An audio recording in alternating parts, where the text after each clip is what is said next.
If you're like most people, you've been told the same things your entire life. Go to school, get good grades, get a good job, work for decades, hopefully retire in your 60s if you save enough money. But have you ever stopped to ask yourself, is there another way? Or why is everybody following this same path? Society has conditioned us to believe that this is the blueprint for success and happiness. In a sense, many of us have been brainwashed into this typical way of thinking, but it's not the only option out there. In fact, there are many options and many pathways, and we don't have to follow the same mold as everybody else. I personally used to think this way, and so I understand how it is that so many other people have been conditioned to think this one way, that you have to do these things in this certain order in order to be successful and to have a decent life. What's up, everybody? Welcome back to the channel. My name is Jared DeVries, and today we are going to be discussing some ideas that are meant to help you change your perspective and change your view of the world, with the goal of helping you change your trajectory if that is something that you want to do. But before we jump into it, I want to say welcome to everybody that subscribed from the last video. Super excited to have you here. It's honestly an immense honor for me, for every single person that subscribes. I already feel this real responsibility to really give you guys the best that I have. And so I'm going to work as hard as I can, be as diligent as I can, at giving you the best information and the best content. If you are new to the channel, I would recommend going back and watching the previous video where I give a brief introduction of myself and a little bit about the purpose of this channel. In a nutshell, this channel is about breaking free from the typical mold that everybody follows and creating financial independence for yourself. And if that is something that interests you, I invite you to join us on this channel. So let's get into it. The concepts that we're going to talk about today are from the book Rich Dad, Poor Dad.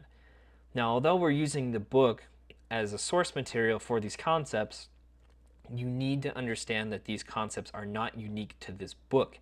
In fact, anyone that is wealthy or financially independent not only understands these concepts, but also applies them. So anything else that you might go read or watch on YouTube, these same concepts are going to be very commonly found. The first one that we're going to talk about is that the rich don't work for money. They make money work for them. The way I want you to think about this is think about the way that you typically spend your money. Most of the things that we buy don't give us any sort of return. Food, bills, rent, clothes, entertainment, cars, vacations.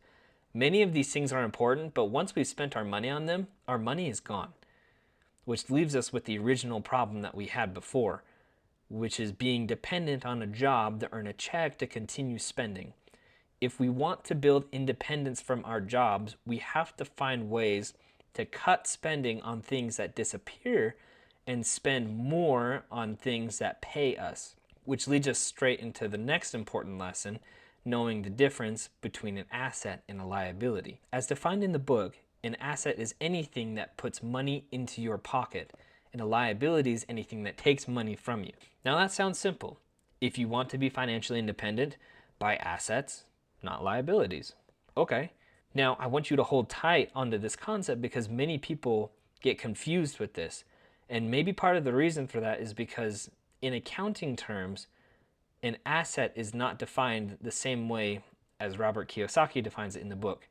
In accounting terms, an asset is anything that really has value that you could potentially sell for money. So for example, if you buy a house, many people consider a house to be an asset because potentially you could sell that house and you could make money off of it.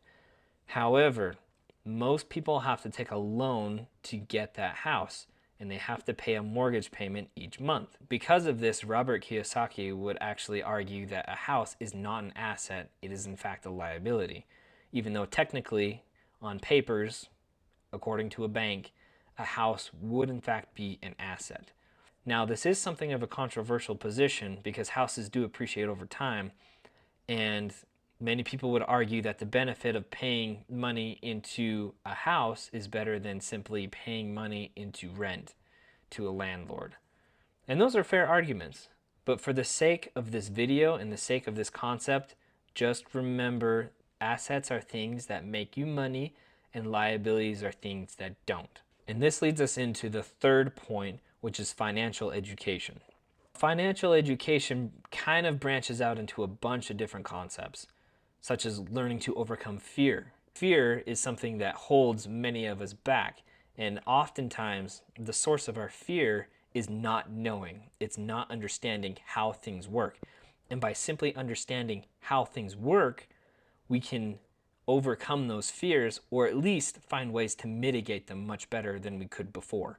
One of my objectives with this channel, one of my great hopes really, is to help illuminate people with better knowledge so that they can overcome their fears. Because I've had fear too.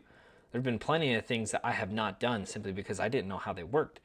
But once I learned how they work, it was no big deal. And as you learn and as you start to overcome your fear, you'll also start to build your mindset, which is very important as well. A very important thing that comes from financial education.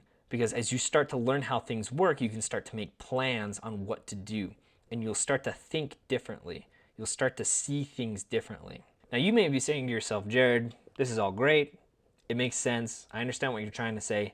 But what is the next step? If I can find ways to start saving some money, how can I start to obtain assets instead of liabilities? Even if I save just a small amount of money, like what am I supposed to do with it, right? If I save 10 bucks at the grocery store, like big deal. How can I start to make money work for me? Well, my friends, that will be the topic of the next video where we discuss the different ways and options to build wealth and to make money and a little bit of the pros and cons of each one. And I will also give my opinion on what I believe to be the most easiest, straightforward method for most people. And though it is the method that I am following, it's not necessarily the best path for you. And that's why we're going to discuss a little bit of all of the paths that are out there.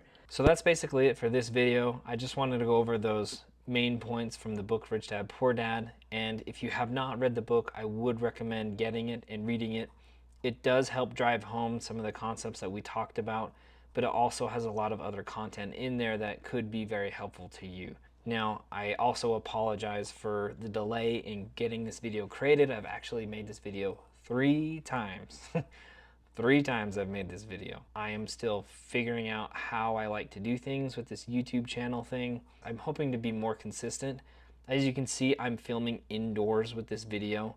I was trying to do outdoor videos because I think they're more interesting. Given my situation, it's hard to find time to get out and make videos in interesting places. Not to say that I won't try to do it in the future, but basically I am going to try to make sure that I can get this content out faster, more than just once every few weeks. Thank you again for watching. Until the next video, take care, stay safe guys. We'll see ya.